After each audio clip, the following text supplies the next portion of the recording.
Om Swastiastu, Om Namah Shivaya, Om Namah Buddhaya. Om Swastiastu.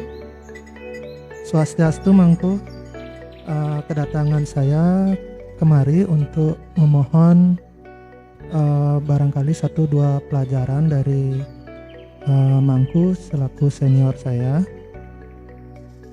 Saya ingin bertanya mengenai bagaimana kita selaku umat Hindu ini untuk bisa menjadi Hindu yang baik.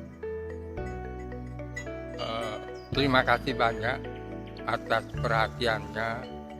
Marilah kita belajar bersama-sama untuk menjadi umat Hindu yang baik. Kalau Satguru kita mengajarkan, menjadilah yang baik, yang lebih baik, dan yang terbaik.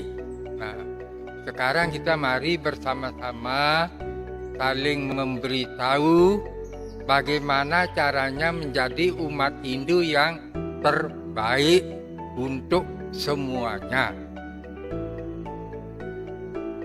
Nah, bagaimana caranya untuk menjadi umat Hindu yang terbaik itu, Mangku? Kalau menurut pendapat saya, kita kembali kepada Dresta Bali yang bersumber dari Rigveda, yaitu paras-paras, seguluk sarpenaya, selunglung sebayan take. Apabila ketentuan itu kita terus ikuti, kalau kita terampil melakukannya, maka kita akan menjadi umat Hindu yang terbaik. Nah, tadi Mangku menyebut bahwa dresta kita itu sesuai dengan Rigveda. Seperti apa ini Mangku yang dresta kita yang sesuai dengan Rigveda itu? Nah, itulah yang seperti saya katakan tadi, paras-paros, artinya kita semua ini kan saudara. Tidak ada orang lain, semuanya saudara. Oleh karenanya kita harus paras-paros bersaudara. Jangan suka bertengkar gitu. Jadi baik buruk kita tanggung bersama-sama. Kemudian seguluk seperti badan ular, kita gilik, kita bersatu bersaudara, meliuk-liuk gerakan kita bersama-sama mengikuti kepala. Nah, kepala itu siapa? Ya kalau di rumah tangga, kepala rumah tangga.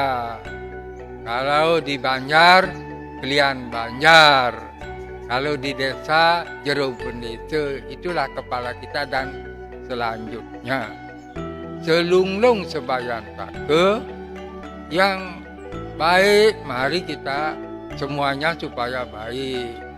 Sebayan take, kalau ada bahaya dan ada kematian, itu juga kita pikul bersama-sama. Begitulah caranya, begitulah yang diajarkan oleh Rigveda. Nah, ketika umpamanya ada orang yang kita tidak sukai, Mangku, dan umpamanya orangnya malas, apa tetap dia itu saudara bagi kita? Tetap saudara.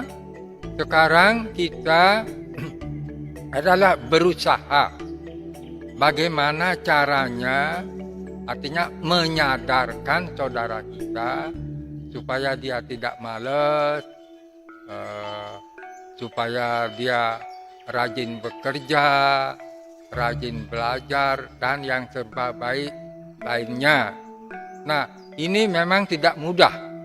Itu memerlukan waktu bertahun-tahun dan memerlukan kesabaran yang tinggi. Apabila kita dilandasi oleh perasaan yang kasih sayang, bisa. Jadi untuk menjadi Hindu yang baik itu juga kita harus peduli dengan sesama dan sabar.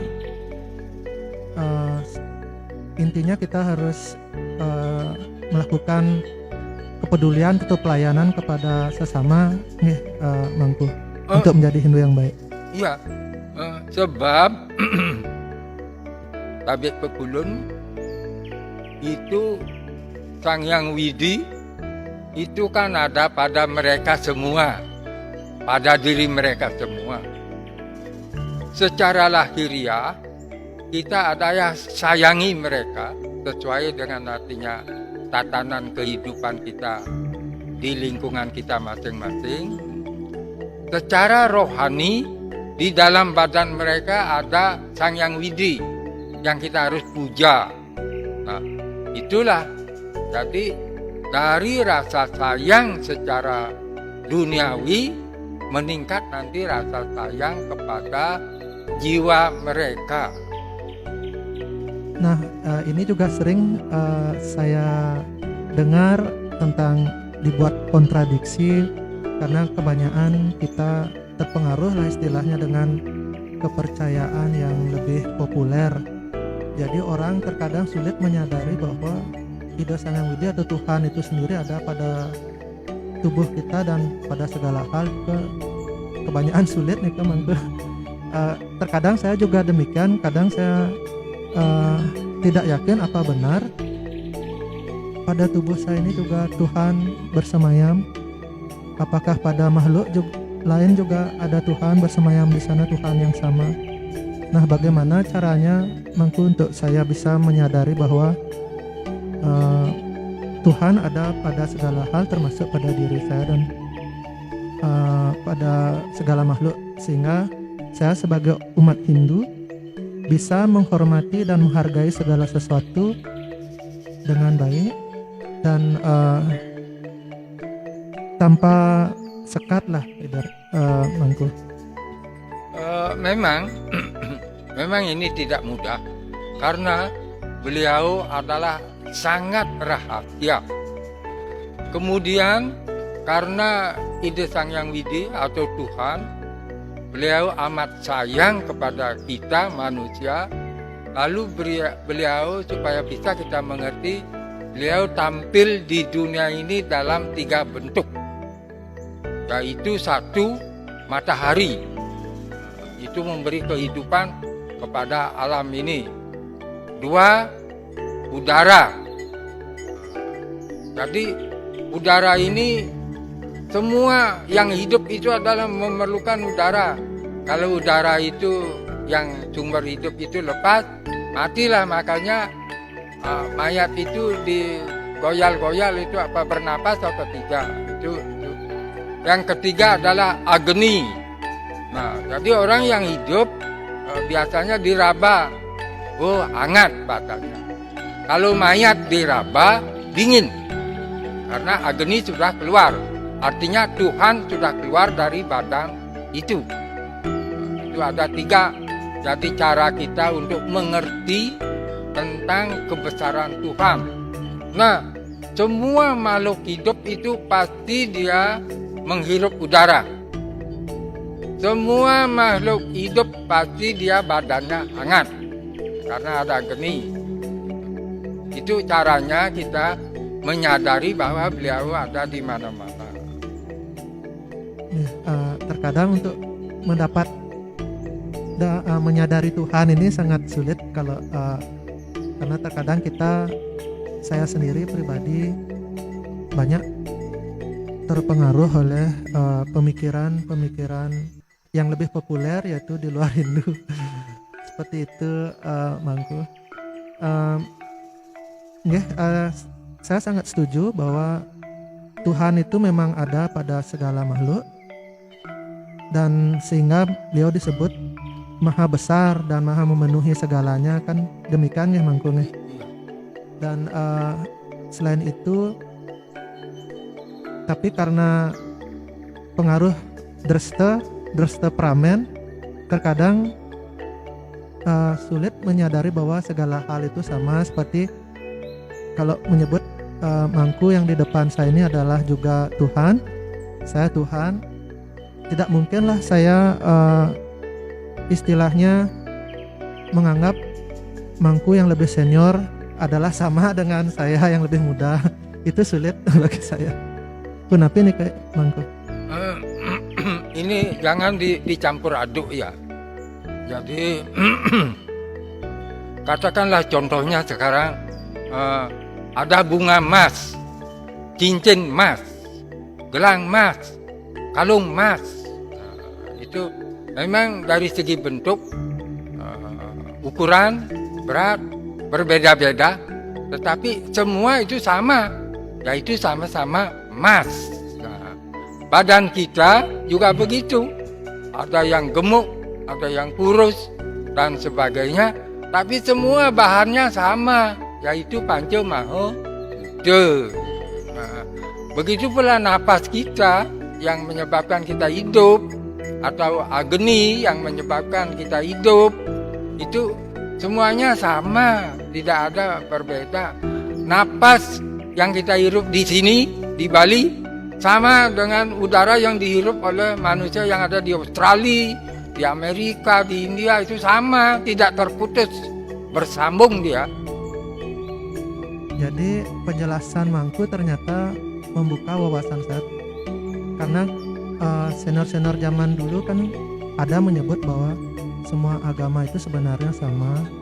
Nah, tapi ya walaupun sama, ada perbedaan. Seperti Mangku menyebut tentang emas nih, ada beratnya, terus apa tadi? Jadi itu sangat membuka wawasan saya dengan contoh itu Mangku. Ada malih yang bisa Mangku berikan kepada saya mengenai bagaimana saya atau juga rekan-rekan Hindu lainnya bisa menghargai perbedaan itu, karena walaupun kita tunggal adanya, faktanya kita bineka, berbeda-beda. Bagaimana caranya kita untuk bisa menghargai perbedaan itu dan tetap bisa bersatu? Kalau artinya kita tadi memakai bentuk, berat tubuh, warna kulit dan sebagainya, itulah yang disebut oleh Pak Bung Karno Bhinneka Tunggal Ika. Beliau mengambil dari kitab suci kita.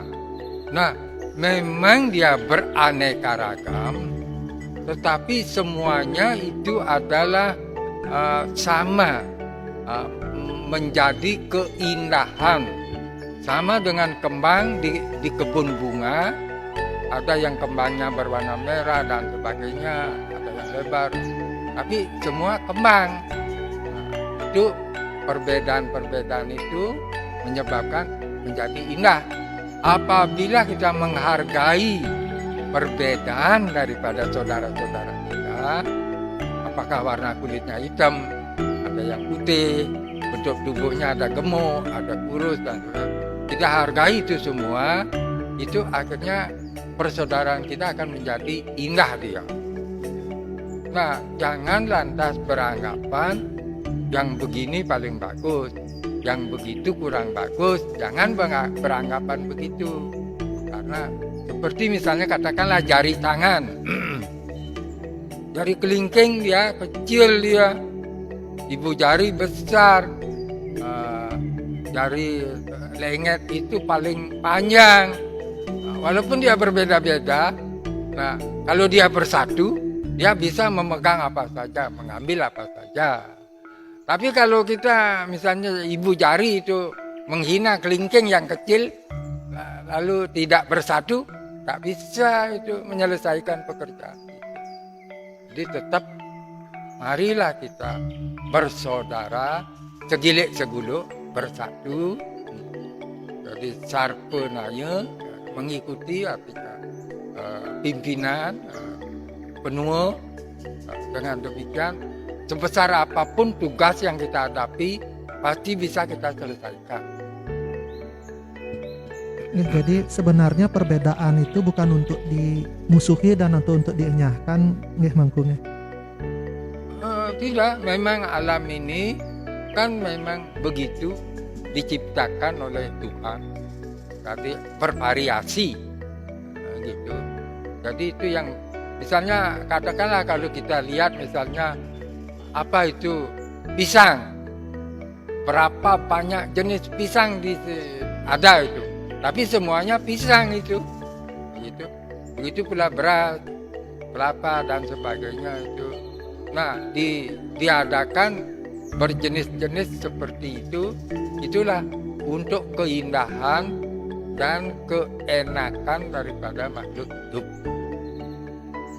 Terima kasih sekali niki mangku penjelasannya ini sangat membuka wawasan saya pribadi. Semoga juga bagi rekan-rekan lainnya, rekan-rekan Hindu bisa ditarik inspirasi yang indah dari penjelasan mangku. Matur suksma yang tutup dengan Pramasanti. Om Santi.